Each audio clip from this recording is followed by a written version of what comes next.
and on the website. And coming up between now and 9 tonight, we'll look back on all of the latest sporting stories from across Pembrokeshire, including a thrilling weekend of local football that saw Goodwick take a big step closer to winning the title. Rugby to come as well in part 3. Fraser is fresh back from Italy, where he watched Wales slip to a 14th consecutive defeat on Saturday.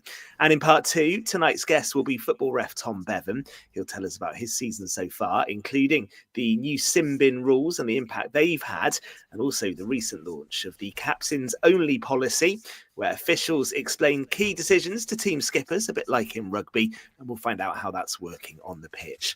It's all on the way between now and 9. Fraser, welcome home. You're going to tell us all about the Rome experience, but you got home safely, good travels?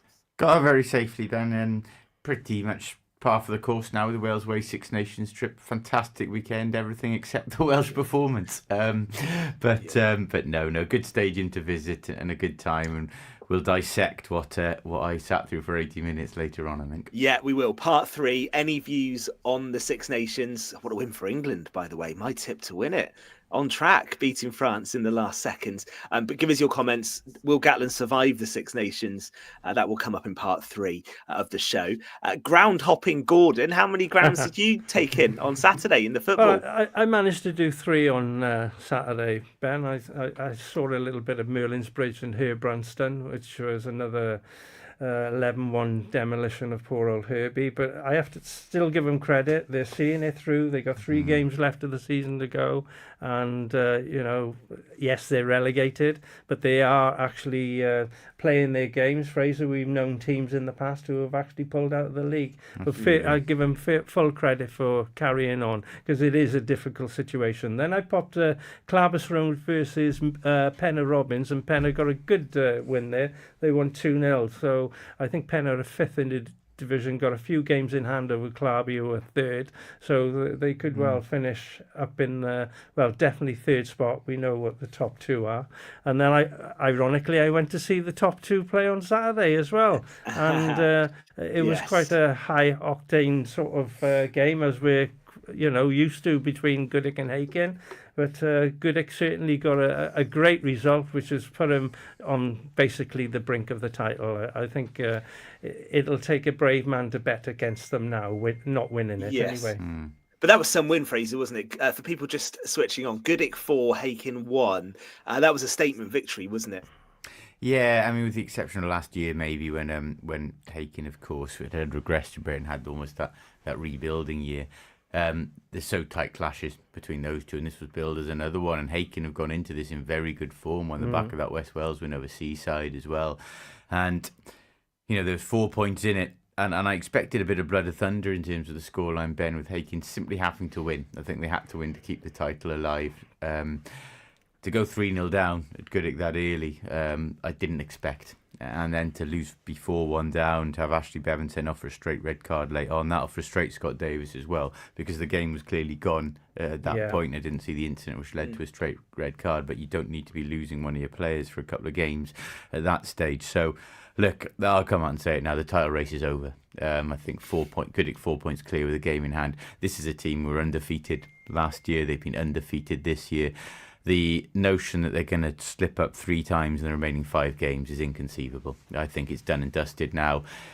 There's still plenty to play for Hakin. They go to Goodwick for a senior cup tie in 2 weeks as well, and we looked at that West Wales Cup draw, and it's St Joseph's at home to Goodwick, a tough one for them, but Hakin's still in that as well. But in terms of the title race, it's 3 in a row for Goodwick, I'll say that now. Okay, Gordon, you concur, title race called by Fraser Watson on the 10th of February. Yeah, Fraser's right. Hakin had to go there on Saturday and win, and they'll be bitterly disappointed they didn't get even close to them, to be honest with you. To go three goals down in the opening 30-odd minutes, it's the worst start ever. I know they pulled one back through Jack Britton. Second half, Goodwick just sat there, soaked up all the pressure, hit him on the break, and Will Howarth got his second goal for the 4th. And it was interesting to see that the Sgorio cameras were there as well, soaking it all up. Grassroots football at its best in Pembrokeshire. So, I'm sure they've got some good footage there. Rhys Darling, we should mention as well. He's turned in Will Haworth there. Every big game between those two, he comes up with it. He's done it for last few years. He's done it very consistently now. We talk about the great strikers in the Premiership League, and automatically we lean towards a Jonah and a Nicky Woodrow. Darling, I don't think he's too far away. A very reliable performer. Yeah, he is, and he always turns up in the big games as well, Fraser. Absolutely. He was instrumental in assisting goal, and he scored a cracking goal on Saturday where he lobbed Gareth Fawcett. It was a great bit of skill, to be honest with you. And yeah, he probably hasn't had the recognition as the other two that you just mentioned as one of the top strikers in Pembrokeshire. He's definitely up there. We've also seen him score a winner in a Senior Cup final, West Wales Cup final. Yeah. All right, well done, Goodwick. That was a thumping win. Let me just give you the other scores. Clarbeston Road 0, Penner 2. As we mentioned and Gordon said, Merlin's Bridge 11, Herbrandston 1. Monkton 2, Kilgetty 1. Tenby 1, Milford United 0. And at the bottom, St Ishmael's winning at Carew by 2-1. That was a huge win, wasn't it, down the bottom of the table? Very big second bottom at the start of the day, now fourth bottom. In fact, Milford back in the bottom too, courtesy that 1-0 loss at Tenby. And that was a good result for them. You know what I mean? Tenby have been going quite well. And Carew in between them. They're not out of the woods yet. I think they've got a couple of games in hand. They have got a few games in hand. You would expect them to dig themselves out. But you don't know. It's fluctuated, that relegation battle. Obviously, we know for a long time Herbrandston are going, and I echo what Gordon says there. I think the ones who have stuck there, not run to the hills, credit to them, because lesser clubs have over the years and rebuilt in Division 5 and taken an easy option. They haven't. But I think we'll discuss that more at the end of the season. But for now, the momentum is going back and forth. And I thought at the start of the year, the way Milford started the league, I didn't see any danger of going down. And I thought it looked bleak for Tish. But Tish have picked up. Credit to them. And it's going to go to the wire, that one. It's going to be one of the more exciting facets of this season. I think Andrew Burgoyne, who's been on the programme with Steve Parks, have done a great job. But unfortunately, they have lost a few players to clubs in and around the Milford area. Yeah. So I think the reason why they have sort of dropped to the level they are now, Fraser, is because they've lost a few key players. And you can't afford to do it at that level, as you know. And it's interesting, and yet their player base and youth level team is obviously strong, because they're holding 3 teams. Yes. Their thirds are actually streaking to the title in Division 5 at the moment and on for a double. Tom will know that. We'll talk about Tom's Division 5 experience. Yeah, we're going to go down the divisions in a sec. Don't worry about that. But their player base is strong. But like you said, their first team just struggling to maintain at the moment. Yeah. Actually, into Division 2, Fraser, if you're calling the Division 1 title tonight, you can probably call Division 2 as well, because Narberth had a thumping win again, didn't they? 8-2 against Solva, and that looks pretty much done and dusted, that Narberth are going to make a return to top flight football next season, yeah? Yes, certainly. Narberth, again, we praised JB for it. Narberth kept going through a dreadful season, went into Division 2 again at a poor scene before things picked up again. When things pick up, boys come back. All of a sudden, the work, marriage and life commitment when your club was struggling that's a bit harsh, magically disappear when there's a title in the offing, isn't it? But no, that is maybe a bit harsh, but they have picked up. It's good that they have. It's good that they have, because they've been a strong club in Pembroke for a number of years. They have. They have. And I would back them for that title. They got Jordan Williams, I think, up front. You know that. Yeah, sharp striker Stephen again. Williams. You know that. Sharp player. So they've got some good players there. Yeah. The other score that Gordon picked out off air in Division 2, Neyland putting 15 goals past Monkton Swift scored. That's remarkable in Division 2. Yeah, we think they were champions last season. If they weren't last season, they were the season before. But anyway, that's incredible scoreline in that level of football. 15 goals, I think for context, I know Monkton did swap their keepers at half time. An outfield player went back and got. So I'm not sure they had a special. I hope they didn't have a specialist keeper starting off, that's for sure. But you should note as well, Neyland slightly strengthened. The rugby side not playing. There's some good footballers in Neyland rugby side. I noticed Henry Macbeth had a few goals with the 15 on Saturday, a couple of others as well. So that maybe put a slight slant on the scoreline, but still 15-0 is a surprise. Yeah, remarkable scoreline. And how about this one? Rugby players must have had tries in that game. Maybe that's where the scoreline came from. The rugby score, wasn't it? We've got to mention this one in Division 5. Letterston reserves 7. Broadhaven reserves 7. Playing in defence for Broadhaven, our very own Tom Dyer. Tom, a 7-7 draw. A 7-7 draw. The unwritten story there is that it was 6-1 to Letterston at half time. That's how we went. Yeah, that's how we went into the break. He didn't tell us that, did he? He didn't tell us that off air. Were you and Wayne Letterston? We were away in Letterston. They had the slope first half. No, all the goals were scored up the hill. Uphill? Yeah. Oh, Wow. I know. okay. It defies logic. It defies all meaning. And yeah, somehow we managed to come out. And like, Yeah. yeah. We- So I was right back. I had a better showing at the 4-0 loss to Milford as a centre back than I did at right back against Letterston. Just not following up their strikers. Yestin in goal played an absolute blinder, and we didn't support him well enough. So I think they had 3 tap-ins on the 6-yard box from not following up decent shots and decent saves. And yeah, we just came out in the second half. Thought we should probably try and beat these guys. A few movements around. Marco went up front instead of on the right wing. Dean in the middle. He wanted a special mention on the sports show, and yeah, we managed to get back at them with their ref, who fair play to him, young lads. When you got your whole team badgering on at you whilst the away team are scoring for fun, and we had 2 Letterston linesmen. We went there with 11 players, so there was no substitutions either. Right. So it was a good result, although as Dan from Connect Pembrokeshire reminded me, it's almost as good as when Johnston came back from a 6-1 at half-time to winning 8-6. So next time, Dan, next time. Tom, you didn't tell us all that off air, so that is incredible, really. So 6-1 down at half-time to salvage a 7-all draw. What was the team talk at half-time? Boys, we're really rubbish. We need to sort this out. Was fundamentally it, and then I thought it would have been a bit stronger language than that. it may have been a bit stronger language than that. And then we moved Marco. He's coming back from injury. He was on the right Is side. that Marco Valentine? It is Marco I've heard the Valentine. name. Yeah. We moved him from the wing up front.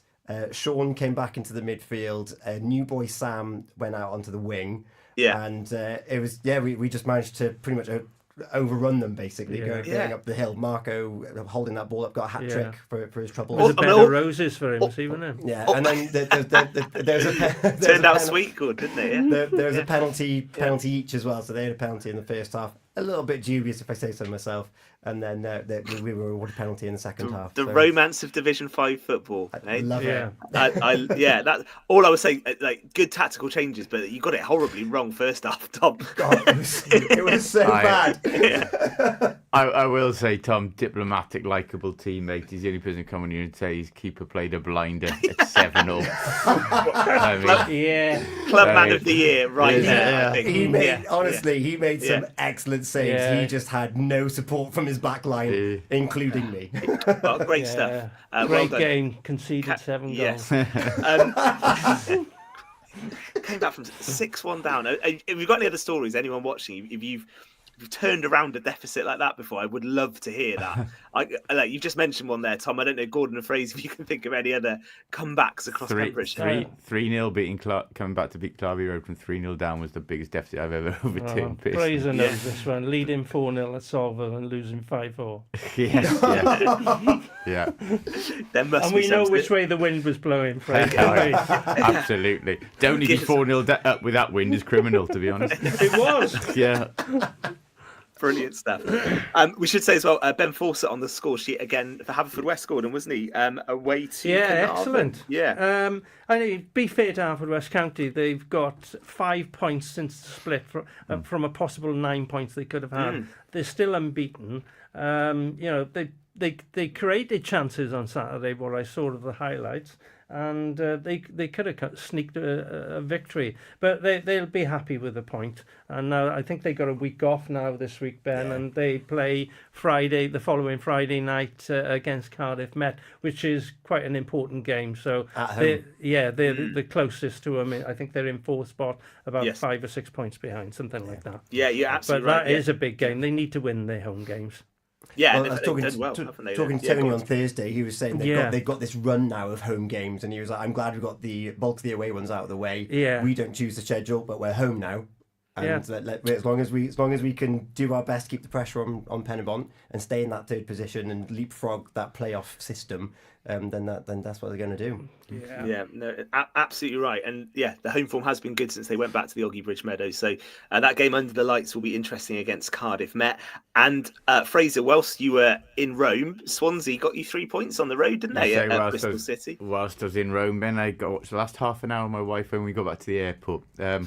Quite nervous, romantic. But yeah, badly needed actually. Hardly needed Yeah. that. So you yeah, didn't see that one coming. I didn't I? Well, you got another one Wednesday night, haven't you? That's right. Sheffield Wednesday home. Yeah, Sheffield Wednesday home. Going up to that one. So That'll Okay, be that's- interesting, Fraser. That'll be a good game. Yeah, that's 7:45, and we had the magic of the FA Cup, didn't we, Gordon? I bet you were delighted VAR wasn't Incredible, around. Ben. I just can't believe that United are actually through. Yeah.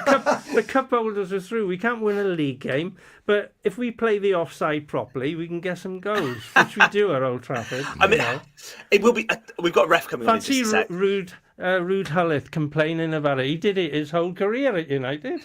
We've got a ref coming on in just a sec, and we're going to talk local football with him. But I would be interested to know if he thinks that VAR has made officials worse, because I think that linesman in his head might have been thinking, well, I can't see it, but it will get overturned on VAR. Harry Maguire was so far offside. definitely changed the psychology. of it. yeah. Do you think, Fraser? I think it maybe has, that they're almost a bit frightened, or not, or maybe just not accustomed to making the decisions anymore. Because think VAR will always bail them out. Definitely changed the psychology of refereeing. Certainly, if you don't know, you've got the safety net behind you. Yeah, Yeah, definitely. I think so. And we'll talk to Tom Bevan about that. They but still haven't got it right anyway, have they? That's another one for the locker. We'll he talk was about almost it in the again. Stretford end, Harry Maguire, wasn't he, when he headed that in?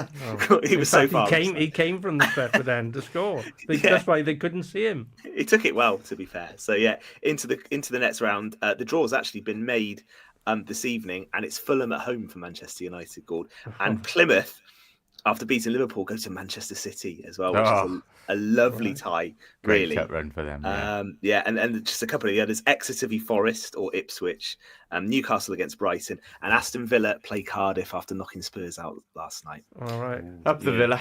Who were Liverpool? Yeah. Who were Liverpool playing? I didn't catch that bit. Well, that was the only thing that made it a bit sweeter for me. At least Liverpool went out yesterday as well, Tom. Right, So childish, honestly. I know. I just want to win something, Gord. I've been out of 2 cups in 4 days. Yeah. It's not been easy. Yeah. Well, that's probably normal for Spurs, isn't it, really? Enough of that. We're going to talk local football with ref Tom Bevan in a sec, and we will get Fraser's report on what it was like out in Italy before the end of the show as well, and your comments on the Six Nations to come. It's Monday evening on Pure West Sport. Eaton-Evans and have traditional values, but they have a very